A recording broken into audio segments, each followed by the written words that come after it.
Et cette question qui fâche, on la pose donc au représentant de Lyxor, Jérémy Tubiana. À vous entendre, Jérémy, les ETF n'ont que des avantages. Pourtant, les particuliers en France n'investissent pas massivement, on peut le dire, dans ces ETF. Pourquoi? Alors, je ne suis pas d'accord. Tout investisseur épargnant qui s'intéresse à son épargne utilise aujourd'hui des ETF. Sans le savoir? Ils le savent justement, ils vont vers les ETF directement puisqu'ils permettent de réduire les de fonds qui investissent dedans. Ils peuvent le faire à travers des fonds, mais les investisseurs qui s'intéressent au minimum à leur épargne s'intéressent donc aux frais qu'ils payent sur leur épargne et donc privilégient les ETF. Régis l'a exprimé un peu tout à l'heure. Les frais de gestion d'un ETF sont autour de 0,3%, quand un fonds traditionnel est autour de 1,60%. Donc les ETF permettent de diviser par 4 les frais des supports financiers. Donc tout investisseur épargnant qui s'intéresse à son épargne utilise des ETF. Donc c'est un succès. Pour vous faire un parallèle avec le marché américain, la part des encours détenus par les particuliers aux États-Unis, elle est de plus de 50%. Donc aux États-Unis, qui est un pays où l'éducation financière est bien plus développée, les ETF sont déjà démocratisés. Pourquoi? Parce que, les frais sont faibles, donc forcément on utilise des ETF, et aussi parce qu'ils permettent d'investir sur les marchés financiers de manière très simple. Et il y a des ETF adaptés à tout type d'investisseur, quel que soit le profil de risque, et surtout on peut, avec les ETF, investir selon ses convictions et vraiment donner du sens un peu à son épargne.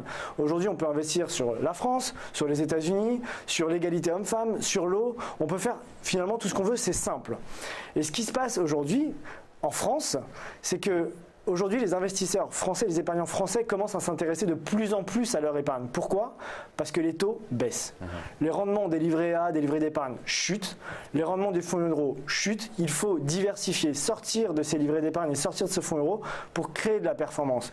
Et finalement, aujourd'hui, les ETF étaient effectivement peu référencés dans les contrats d'assurance vie. Aujourd'hui, c'est fini.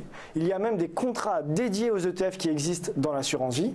Au sein du PEA et du compte titre, qui devrait connaître un regain d'intérêt de par l'évolution de la fiscalité, les ETF sont de plus en plus utilisés, notamment dans le PEA. On peut, au sein d'un PEA, investir sur les marchés américains, émergents, donc plus uniquement sur le marché européen.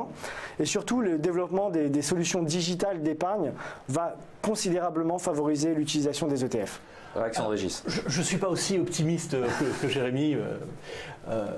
L'adoption est progressive de la part des particuliers. On peut les comprendre parce que l'arrivée des ETF en Europe, c'est les années 2000 grâce entre autres à Lyxor. Et qu'entre les années 2000 et aujourd'hui 17 ans, on a connu deux crises majeures, 2000-2003, 2008-2011. Donc sur 17 ans, c'est 6 ans de crise. Des années de crise se prêtent relativement peu à la découverte d'un nouveau produit, fût-il plus simple, plus performant et moins cher. Donc on laisse du temps aux particuliers de découvrir vraiment tous les attraits de l'ETF qui sont nombreux. Très bien. Et effectivement, le point pour finir, c'est qu'effectivement, le sujet, c'est que les Français, jusqu'à présent, ne se sont pas ou trop peu intéressés à leur épargne et à leur investissement financier.